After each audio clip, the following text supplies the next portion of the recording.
Hi friends, welcome to news pocket. ప్రపంచవ్యాప్తంగా క్రైస్తవులు Christmas పండుగను చాలా సంబరంగా జరుపుకున్నారు. ఇదే సమయంలో వాటికన్ సిటీ నుంచి పోప్ లియో ఒక కీలక ప్రసంగాన్ని వినిపించారు. ఈ ప్రసంగంలో గాజా అండ్ ఇజ్రాయెల్ మధ్య జరిగిన సంఘర్షణలో గాజాలో ప్రజలు ఎదుర్కొన్న హింస గురించి అండ్ ఉక్రెయిన్ రష్యా మధ్య జరుగుతున్న యుద్ధంలో ఉక్రెయిన్లోని ప్రజలు ఎదుర్కొన్న హింస గురించి, ఇదే సమయంలో కంబోడియా, థాయిలాండ్ మధ్య జరుగుతున్న యుద్ధం, మయన్మార్, మాలి, సూడాన్ ఇలాంటి దేశాల్లో ప్రజలు ఎదుర్కొంటున్న హింస గురించి పోప్ లియో కీలక ప్రసంగం చేశారు. ఈ ప్రసంగాన్ని మనం క్షుణ్ణంగా పరిశీలన చేస్తే ఒక్కటి మాత్రం అర్థమవుతుంది. ఇందులో ఆయన పూర్తిగా డబుల్ స్టాండర్డ్స్ను ప్రయోగించారు. తద్వారా ప్రపంచంలో ఒకవైపు మాత్రమే ఆయన మాట్లాడారు, కాయిన్కు మరోవైపు ఆయన చూసే ప్రయత్నం కూడా చేయలేదు అని మనకు స్పష్టంగా అర్థమవుతుంది. ముఖ్యంగా ఇజ్రాయెల్ అండ్ గాజా మధ్య యుద్ధం జరగడానికి ప్రధాన కారణం ఏమిటంటే 2023 అక్టోబర్ 7వ తేదీన హమాస్ ఉగ్రవాదులు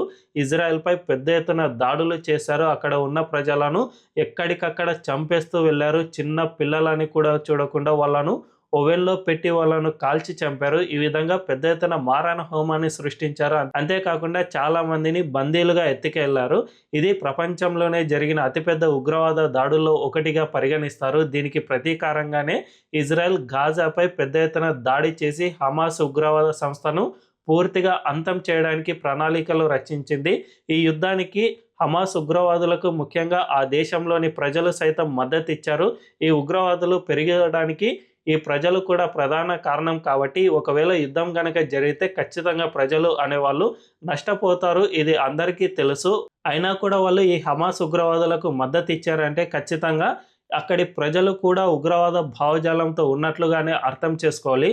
అందువల్లనే ఇజ్రాయెల్ ఆ దేశ ప్రజలపై కూడా యుద్ధం చేయాల్సిన పరిస్థితి ఏర్పడింది. దీన్ని పోప్ ఫ్రాన్సిస్ ఎక్కడా కూడా గుర్తించలేదు. ముఖ్యంగా హమాస్ ఉగ్రవాదులు ఏదైతే దాడిని జరిపారో దాన్ని కనీసం ఉటంకించే ప్రయత్నాలు కూడా చేయలేదు. తన ప్రసంగంలో జస్ట్ గాజాలో జరిగిన హింస గురించి మాత్రమే మాట్లాడారు. అదే సమయంలో రష్యా ఉక్రెయిన్ మధ్య జరుగుతున్న యుద్ధంపై కూడా ఆయన స్పందించారు. ఉక్రెయిన్లోని ప్రజలపై రష్యా పెద్ద ఎత్తున హింసాత్మక ఘటనలకు పాల్పడుతుంది. ఇది చాలా హేయనీయం. వెంటనే రష్యా వెనక్కి తగ్గాలి అనే విధంగా పోప్ లియో తన ప్రసంగంలో వెల్లడించారు. అయితే ఉక్రెయిన్ గురించి మనందరికీ తెలుసు, అది నాటో దేశాల కూటమిలో చేరి రష్యాని సవాల్ చేయాలని భావించింది. రష్యా ఎన్నిసార్లు హెచ్చరికలు జారీ చేసినా కూడా అస్సలు వినలేదు. అందువల్లనే ఈ రెండు దేశాల మధ్య యుద్ధం చెలరేగింది. దీనిపై కూడా పోప్ లియో అసలు మాట్లాడే ప్రయత్నము కూడా చేయలేదు. అంతేకాకుండా బంగ్లాదేశ్లో కూడా పెద్ద ఎత్తున ఇప్పుడు హిందువులపై హింస అనేది చెలరేగుతోంది. అక్కడ క్రైస్తవులు ఉన్నా కూడా వాళ్ళపైన దాడి జరుగుతుంది. రీసెంట్గానే December 24 అంటే క్రిస్మస్కు ఒక్కరోజు ముందునే బంగ్లాదేశ్ రాజధాని అయిన ఢాకాలో ఒక చర్చి ముందు బాంబు పేలుడు జరిగింది. ఈ పేలుడులో ఒక వ్యక్తి సైతం మరణించారు. ఈ పేలుడు ముఖ్యంగా చర్చిలో జరుగుతున్న క్రిస్మస్ వేడుకలను టార్గెట్గా చేసుకుని జరిపారు అని అక్కడి అధికారులు సైతం ధృవీకరించారు. అయినా కూడా పోప్ లియో తన ప్రసంగంలో ఈ ప్రస్తావనను అస్సలు తీసుకురాలేదు. ఆ దేశంలో క్రైస్తవులపై జరుగుతున్న అఘాయిత్యాలు లేదంటే హిందువులను దారుణంగా చంపేస్తూ ఉండటం ఇలాంటి వాటిపైన ఎక్కడా కూడా ఆయన మాట్లాడే ప్రయత్నం కూడా చేయలేదు. ఇక థాయిలాండ్ అండ్ కంబోడియా యుద్ధం గురించి ఎందుకు మాట్లాడారు అంటే ఇది అమెరికాకు కావాల్సిన అంశం కాబట్టి ఆయన తన ప్రసంగంలో ఈ ప్రస్తావనను తీసుకువచ్చారు. అంతే తప్ప ఆయనకు నిజంగా ప్రపంచంలో శాంతి అనేది కావాలి అంటే నాణ్యానికి ఎప్పుడైనా రెండు వైపులా చూడాల్సిన అవసరం ఉంటుంది. అందుకే భారతదేశం ప్రపంచానికి శాంతిని బోధించే సమయంలో రెండు దేశాలు కూర్చుని చర్చించుకోవాలి. అప్పుడు మాత్రమే సమస్యలు పరిష్కారం అవుతాయి. ఏ రెండు దేశాల మధ్య జరుగుతున్న యుద్ధమైనా కూడా మరో దేశం అందులో ఇన్వాల్వ్ అయినా లేదంటే ఒకే దేశం ఇంకో దేశంపై ఆధిపత్య ధోరణిని ప్రదర్శించినా కూడా ఈ యుద్ధాలు అనేవి అస్సలు ఆగవు. సో ఇద్దరు కూర్చుని చర్చించుకున్నప్పుడే సమస్య అనేది పరిష్కారం అవుతుంది అని మన దేశం ప్రపంచానికి ఎప్పుడూ కూడా శాంతి సందేశాన్ని ఇస్తూనే వచ్చింది. ఇజ్రాయెల్ గాజా మధ్య జరిగిన యుద్ధం విషయంలోనూ మనం ఇదే చెప్పాం. అంతేకాకుండా రష్యా ఉక్రెయిన్ మధ్య జరిగిన యుద్ధంలోనూ మనం ఇదే చెప్పాం. కాబట్టి నిజంగా ప్రపంచానికి ఒక శాంతి సందేశం ఇచ్చే దేశం ఏదైనా ఇప్పుడు ఉంది అంటే అది మన భారతదేశం మాత్రమే అని చెప్పుకోవచ్చు. అయితే పోప్ లియో ఈ విధంగా ఎందుకు మాట్లాడారు అనే విషయానికి వస్తే నిజానికి అమెరికా లేదంటే ఐక్యరాజ్య సమితితో పాటు ఈ వెస్ట్రన్ కంట్రీస్ మొత్తం ప్రపంచ దేశాలపై తమ ఆధిపత్య ధోరణిని ప్రదర్శించడానికి ఇలాంటి వ్యాఖ్యలు చేస్తూ ఉంటాయి. తమకు అనుకూలమైన వాటిని మాత్రమే మాట్లాడుతూ ఉంటాయి. తమకు వ్యతిరేకంగా ఏదైతే ఉందో వాటిని పూర్తిగా విస్మరించే ప్రయత్నం చేస్తూ ఉంటాయి. ప్రస్తుతం మనందరికీ తెలుసు, యూదులు అండ్ క్రైస్తవుల మధ్య జరుగుతున్న రైవల్రీ అనేది ఇప్పటిది కాదు.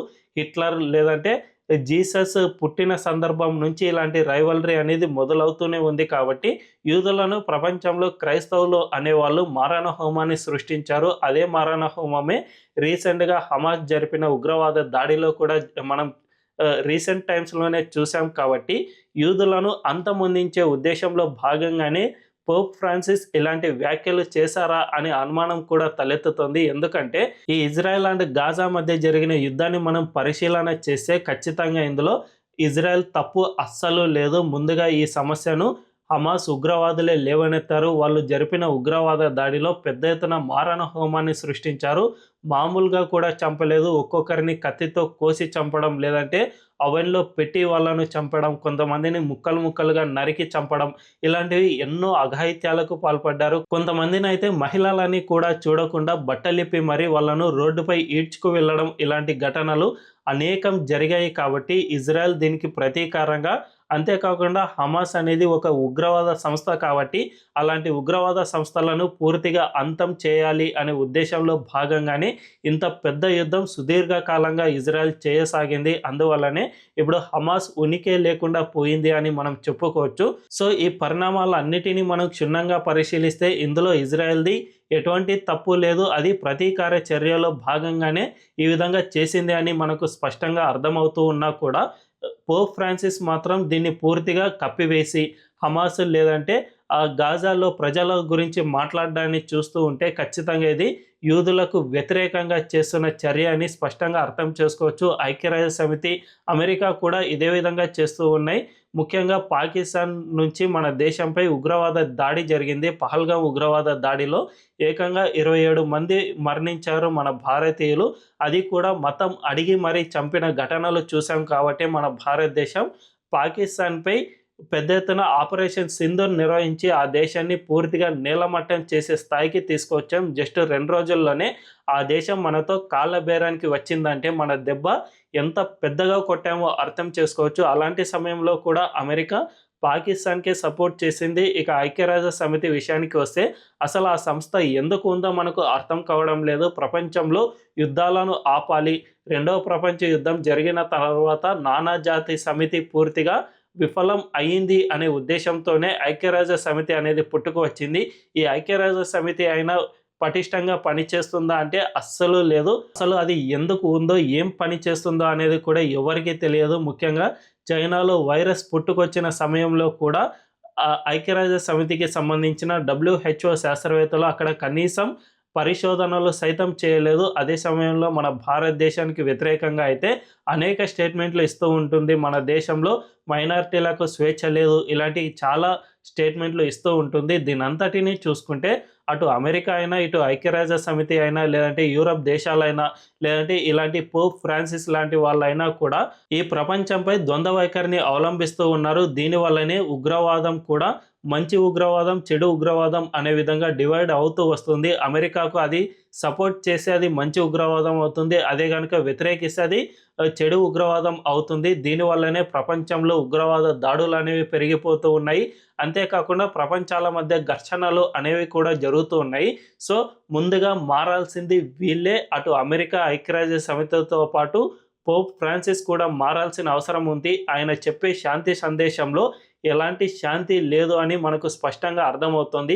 వీళ్ళు మారినప్పుడే మన ప్రపంచం మారుతుంది. మన ప్రపంచంలో ఇప్పుడు ఏదైనా పటిష్టంగా లేదంటే ఒక సన్మార్గంలో ఉన్న దేశం ఏదైనా ఉంది అంటే అది మన భారతదేశం మాత్రమే అని చెప్పుకోవచ్చు. సో ఇదే కనుక ఇలాగే కొనసాగితే ఖచ్చితంగా ప్రపంచంలో భవిష్యత్తులో అమెరికా లేదంటే western countries and Pope Francis లేదంటే ఐక్యరాజ్య సమితి ఇలాంటి ఇన్ఫ్లుయెన్షియల్ దేశాలు అండ్ ఇన్ఫ్లుయెన్షియల్ పర్సన్స్ ఎవరైతే ఉన్నారో వాళ్ళను ప్రపంచం నమ్మడం పూర్తిగా ఆపివేస్తుంది. తద్వారా మన భారతే భవిష్యత్తులో ప్రపంచానికి దిక్సూచిలా మారే అవకాశం కూడా లేకపోలేదు. మరి దీనిపై మీ అభిప్రాయం ఏంటో కామెంట్ల రూపంలో తెలియజేయండి. ఈ వీడియో కనుక మీకు నచ్చినట్లయితే ఖచ్చితంగా మా ఛానల్ను సబ్స్క్రైబ్ చేసుకుని బెల్ ఐకాన్ క్లిక్ చేయడం అసలు మర్చిపోవద్దు. Thank you.